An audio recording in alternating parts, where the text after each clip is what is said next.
Hello everybody and welcome to The Schooling of Isaac, my mini-series on teaching people the greater aspects of the Binding of Isaac. First and foremost, I'd like to take a minute to explain what this series is to the people who might be new here. Hello, my name is Penta, and this is my mini-series called The Schooling of Isaac, where I'm going to go over mechanics, metagaming, min-maxing strategies, and overall character coverage. If you enjoy the video, I'd appreciate you hanging around for the next one or maybe other content that I make. Also, I have a channel dedicated to suggestions for this series in my very own Discord, which you can find in the description down below. Now enough BS, let's begin.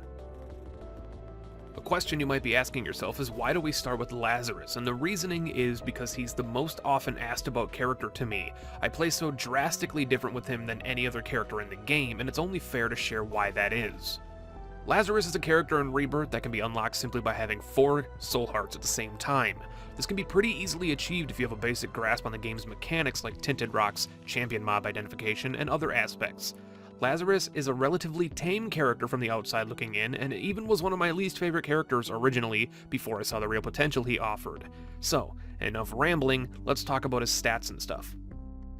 Lazarus starts with pretty subpar stats initially. He starts with 3 red HP, an extra life in the form of a natural Lazarus rags, an average of 3.5 damage and a 1.0 damage multiplier. He has an average tears, shot speed, and speed stat, but suffers with a -1 luck stat and lower range than normal. He starts his run with a pill that has the usual random effects, and if unlocked, he starts out with anemic. So as you can see, this isn't terribly impressive, even with all the unlocks that he gets. However, the character truly shines when you are able to forge a good run around his respawn, and this is the key reason I play both so well and so differently with him than the other characters. His respawn and pill are some of the most fun you can have on a first floor when min-maxing, especially in Afterbirth and beyond with the redesigned sacrifice rooms. So let's talk about what happens to the character when he dies and comes back. Once Lazarus dies, his natural Lazrags activates, reviving him in the same room shortly afterward with anemic, if not unlocked, and significantly boosted stats. How boosted? On revive, you are handicapped to only 1 red HP, but you gain a larger damage multiplier, raising your damage to a 4.20 base, plus 5 range, plus 0.25 speed, and a luck reset to 0. If you don't already have anemic unlocked with Lazarus, he gains this as well. Note that it can be further unlocked with Afterbirth Plus to grant him a permanent anemic as revived Lazarus.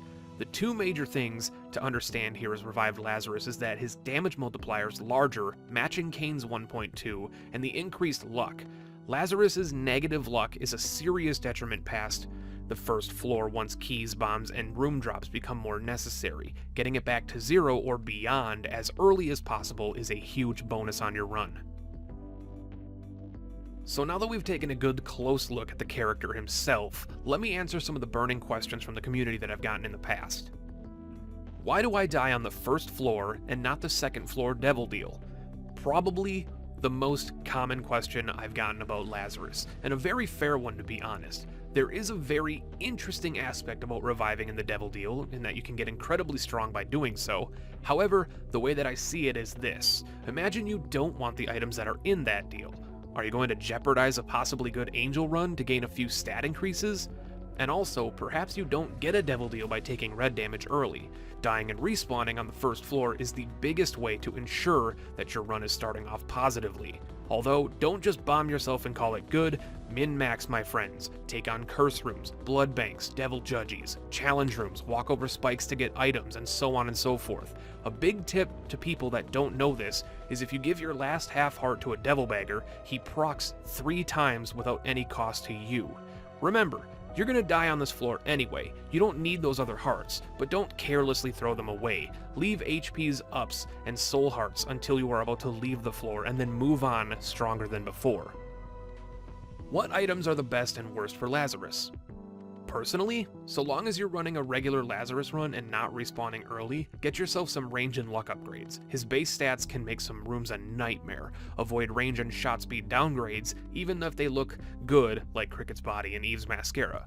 However, if you're going to be going for a revived Lazarus run, damage and HP increases are the best. Assuming you've already unlocked permanent anemic as well, speed increases and flight are great too, to spread that creep more effectively.